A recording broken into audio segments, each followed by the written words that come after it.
Hi guys, welcome back to my channel. If you missed it, we are in the process of a total backyard makeover. One of the big projects that we are DIYing is a floating deck.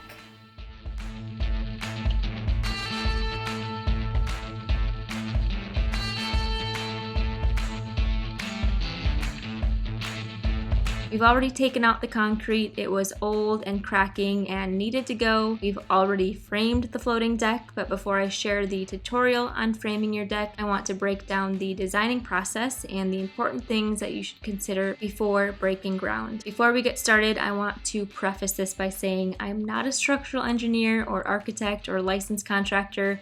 So before designing and building your own deck, be sure to consult a professional to make sure your design is structurally sound. Also, be sure to research your local building codes before breaking ground. This step will reveal what your local municipality considers a ground level deck, any requirements with stairs or railings, whether or not you need a building permit, and if you're even allowed to build a deck. Typically, if you're building a deck below 30 inches and detached from the house, it doesn't require a permit, but like I said, double check your local building codes before you get started.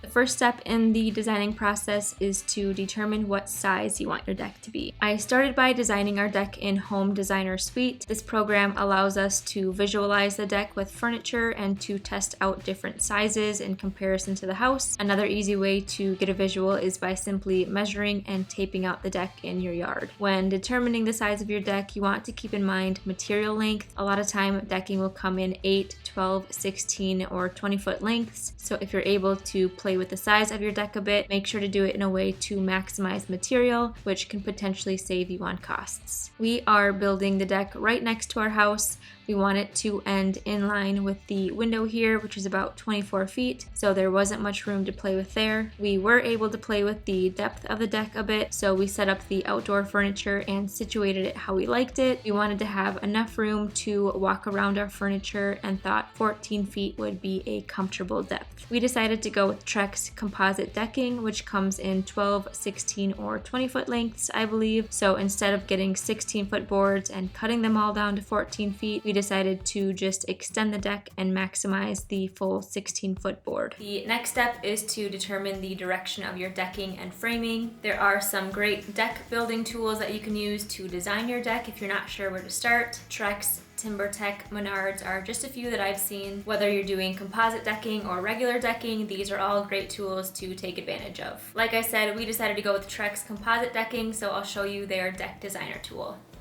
This is not sponsored by Trex, by the way. This is just the tool I found the most helpful. So I'm here in the Trex Deck Designer.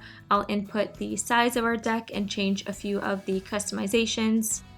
If we add our house into the design, Trex automatically recommends running the deck boards parallel with the house, but if we did that, we would have to add a break in the boards, and this would cost a little more money. So we decided to run the boards perpendicular to the house to utilize the full 16 foot boards with no breaks, which means we aren't using as much material, saving us money. Now that we know the direction of our decking, we can determine the direction of the framing. The framing of the deck runs in the opposite direction of the decking, so our framing will run parallel to the house.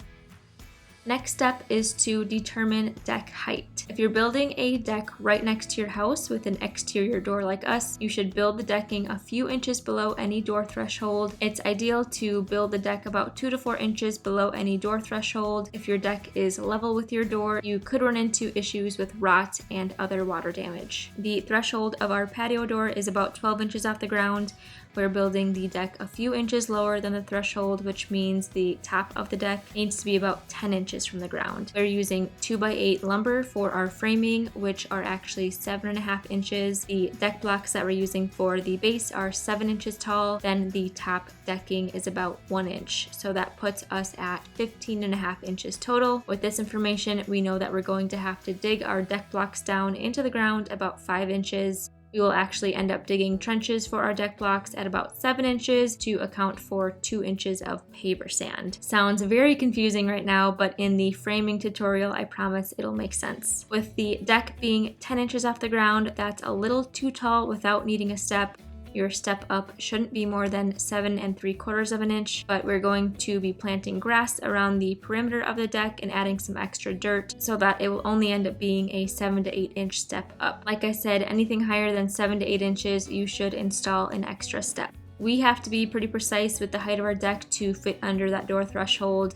If you're building a floating deck away from the house, you'll have less restrictions for deck height, which will make it a bit easier. Something to also keep in mind with deck height, railings are not a legal requirement for decks less than 30 inches off the ground. One thing I noticed with the Trex designer tool is that they don't have an option for a floating deck. The minimum deck height they'll allow is 2 feet 1 inch. When I design our deck in their program, their framing includes these doubled up 2x8 support beams underneath the framing. We don't have enough height to do that, and with a floating deck that's not necessary, so we decided to build the framing directly onto the deck blocks. If you're able to utilize the framing that Trex recommends, you can print a shopping list of all the deck material, framing material, fasteners, etc. You can also print out the blueprint for the framing, which could be extremely useful.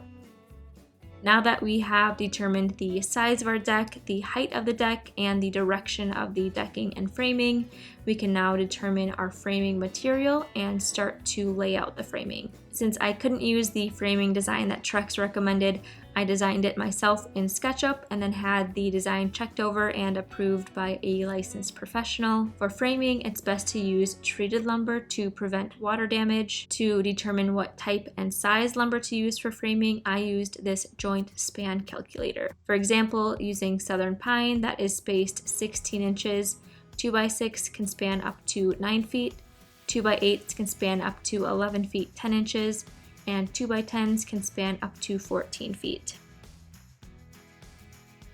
We are going with 2x8s, they can span up to 11 feet 10 inches, and this way we only have to do 3 rows of deck blocks. If we used 2x6s for framing, we would have had to add additional deck blocks. With a 1 foot overhang, the 12-foot joists are spanning less than 11 feet. The center joist has deck blocks every 4 feet, which will provide plenty of support. Overall, our deck is 16 feet by 24 feet, 4.5 inches. Like I said earlier, we decided on 16-foot Trex boards to maximize the size of the deck since they already come in 16-foot lengths. For the length, we decided on 24 feet, 4.5 inches so that we could use 2 full 12-foot joist boards. The extra 4.5 inches in length comes from these 3 1.5 inch perpendicular framing boards.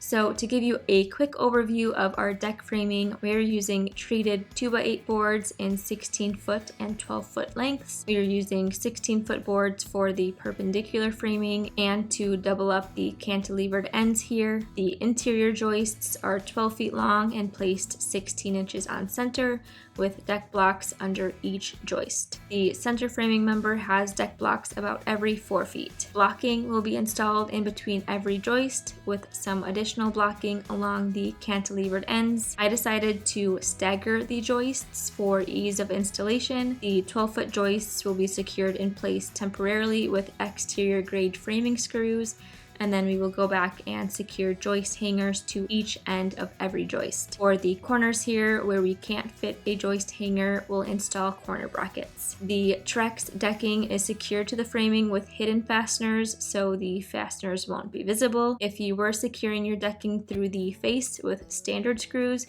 you may not want to stagger your joists like this, otherwise your screws won't be lined up straight. Just something to think about when deciding on decking material and fasteners. Depending on the size of deck that you're going to build, there's a good chance your framing is not going to look exactly like mine. So check out these different resources, do your research, and consult a professional to solidify your deck design.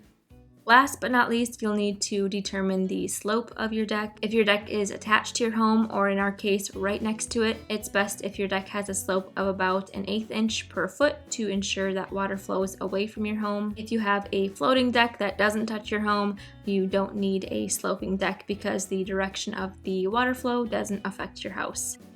Now that we've covered how to design a deck, we can finally break ground. In the next video, I'll walk you through how to prep your area and how to frame your floating deck. With that video, I'll also break down all the tools and materials and the cost of the deck. Thank you guys so much for watching. If you found this video helpful, I would love for you to subscribe if you haven't already. I'll see you in the next video.